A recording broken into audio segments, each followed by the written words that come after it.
Welcome back to Mom Survival. In today's video, I wanted to discuss an article that I ran across that was pretty interesting about Wi-Fi. Now, if you're like our household, we are trying to homestead, but we do enjoy having a movie night, having our streaming services. I'm recording right now on my phone, so I have a cellular device that I use Wi-Fi on. I do a lot of online shopping. There's so much convenience going on when it comes to using Wi-Fi.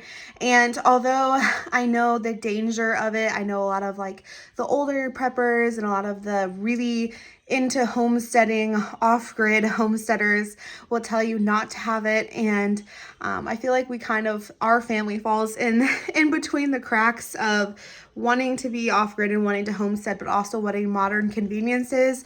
I feel like that's pretty typical of the modern prepper and even like everyday Americans. But this article really makes you think, are those conveniences worth it? Let's go ahead and jump into it. The title says, using just Wi-Fi signals, you can track people and read through walls. Recent research has revealed that it's possible to use the signals beamed out from your Wi-Fi router into a sneaky surveillance system, capable of tracking the movement of people and even reading text through walls.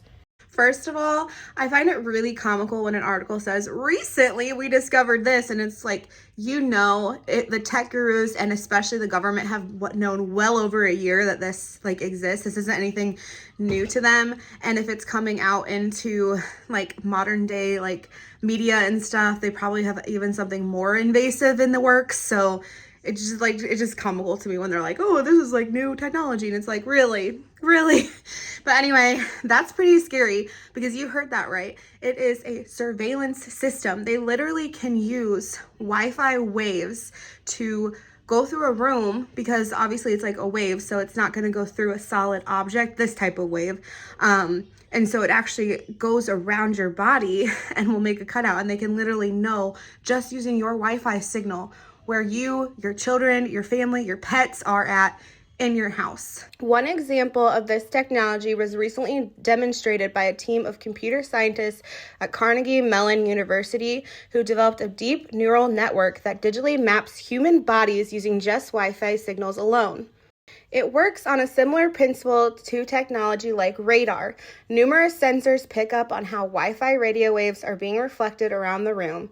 As a result of interference from another object like a human walking, this data is then processed by a machine learning algorithm, which is able to piece together an accurate imagery of the moving human bodies. The article went on to discuss on how this isn't a danger. Nobody should be scared of this technology. It's not meant to be invasive. In fact, it's actually less invasive than the government putting a camera in your house, because the waves can't actually pick up like what your face looks like the details of it, the details of your body. It only can tell what gender you are and where you're at in your house. So don't worry, folks.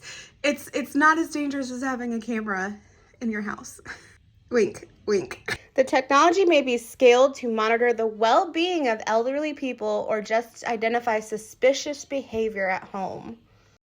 By them saying this technology isn't invasive, it tells me that they're already tracking us through our Wi-Fi. They've probably been doing this for a while. They probably know what your home, the inside of your home looks like. They probably know your daily movements all from your Wi-Fi signal. And the fact that they're trying to spin this and saying like, oh, this can help, keep track of elderly parents, because, the government's going to keep track of that and then let you know if mom or dad fell in the shower on Tuesday last week. Or the next part of that was to monitor suspicious behavior. Now, I'm sure they're going to spin this as like, oh, we could monitor a criminal, or, oh, we could monitor, someone who we think is going to try to commit some type of a crime. However, it wouldn't put it past them to say, oh, we're going to keep track on how much food this person is storing in this room. We're going to keep track on what this person is practicing as far as their survival skills or something in this room. There's no stopping to what they can monitor and what they consider suspicious behavior. Go on and on and on about how invasive this actually is, and how, again, like I just said, they're probably already monitoring us and they probably already know our routines. And that just brings me to the point, so many of us are preparing to be able to hide, to bug out, to go under the radar. And honestly, I don't think this is something we can hide from. I don't think hiding is an option anymore. It's not like the end of the world movies where you see where this technology wasn't out yet or wasn't aware of, where people can hide. I think if somebody wants to find you, they're going to find you. And I think that is something that a lot of people aren't prepared for and aren't like prepping for, that they might have to stand their ground, or there might not even be a chance to hide depending on what you're up to, or who they're searching for. So I definitely think this brings us to a whole new playing field of survival, a whole new can of worms, if you will, when trying to prepare for a grid down or, you know, a societal collapse, whatever. I don't think the old ways of just trying to get by are going to cut it, which is a really scary thought if you think about it. But as always, I want to hear what's your opinion on this in the comment section down below. Do you have Wi-Fi in your house? How do you think that they're going to use this against us? How do you think you can prep against this? I'd love to hear about it in the comment section down below. That's going to be it for today's video, and I'll catch you all in my next one. Bye.